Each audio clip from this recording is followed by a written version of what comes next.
Think about the city you live in, or perhaps a city you have visited recently. If you look closely, there is almost always that one neighborhood which feels like a living paradox. On one side of the street, you have narrow, winding alleys that look like they have not changed in 50 years, where neighbors chat over plastic tables. On the other side, towering glass skyscrapers pierce the clouds, looking like something straight out of a sci-fi movie. Today, we are diving into a place that embodies this exact duality, a district that has undergone one of the most dramatic urban transformations in Southeast Asia. I am talking about Binh Thanh, right in the heart of Ho Chi Minh City.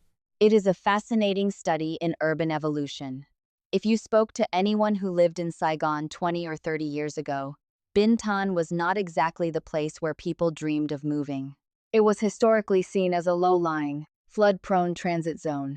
You had major arteries like Nguyen Van Lac or Zo Viet Ngay Tin, which were beautiful and shaded by massive old trees, but the moment the tide rolled in or a heavy rain hit, those streets turned into canals. And then you had the old Tan Cang port, a quiet, industrial, somewhat gritty riverside area. It was a place you passed through to get into the city center, not a destination in itself. Exactly, it was a gateway, but not the prize. Yet today, if you look at the skyline of Ho Chi Minh City, Binh Thanh dominates the view. It is home to some of the most expensive real estate in the country. What do you think was the spark that set off this massive shift? Because changes like this do not just happen overnight by accident.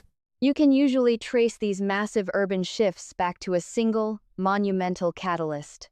In the case of Binh Thanh, that catalyst was the redevelopment of the old Tan Cang port into what we now know as Vinhomes Central Park, anchored by Landmark 81.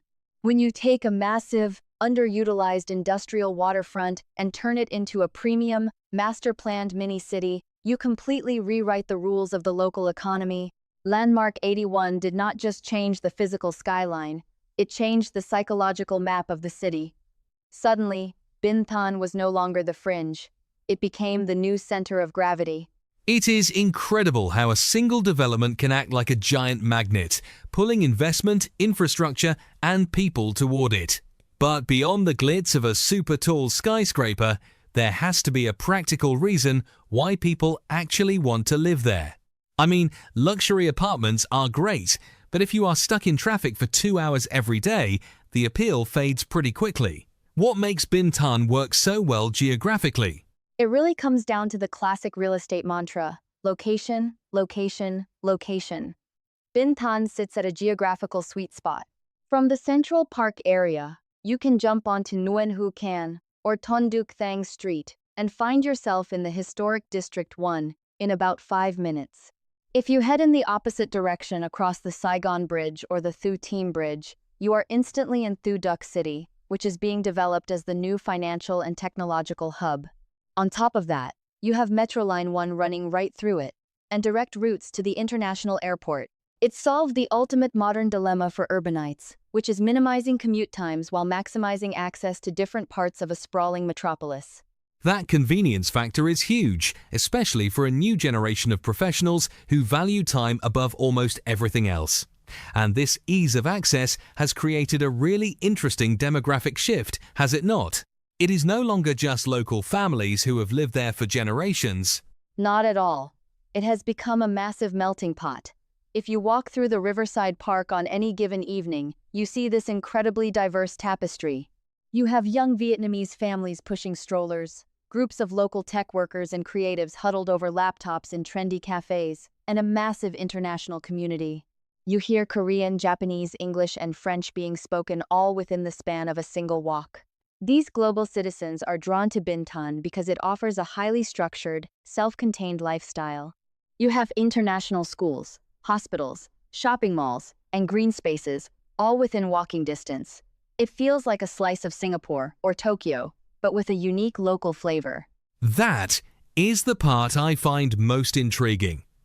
You have this hypermodern, almost sterile convenience inside these mega complexes. But the moment you step outside the gates, you are hit with the sights, smells, and sounds of classic Saigon. You can buy a high-end espresso inside the development and then walk 2 minutes down the street to sit on a tiny plastic stool and eat street food. How do these two worlds coexist without completely erasing one another?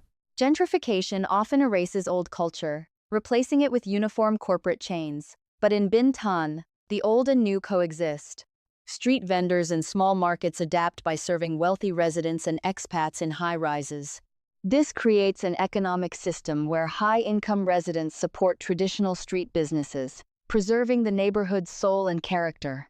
It is like a symbiotic relationship, though I wonder if it is sustainable in the long run.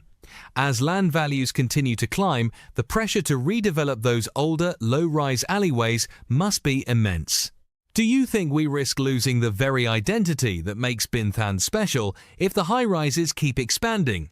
The risk is real. Over-modernization can turn the district into a generic concrete jungle. Binh Than's charm lies in its contrast between Landmark 81's sleek glass and the colorful rough walls of wet markets. Losing the alleys means losing the city's social fabric, where community and street life happen. High-rises isolate people by limiting organic neighbor interactions. That is a profound point. The architectural layout of a neighborhood directly shapes the social behavior of the people living in it. Horizontal neighborhoods foster community, while vertical neighborhoods tend to foster privacy. As cities grow taller and denser, how do we design spaces that keep us connected to each other? Urban design must be intentional. Instead of just building towers, we need public spaces that encourage interaction, like the large park in Binh Thanh, which serves as a shared backyard for all residents. More shared spaces are needed.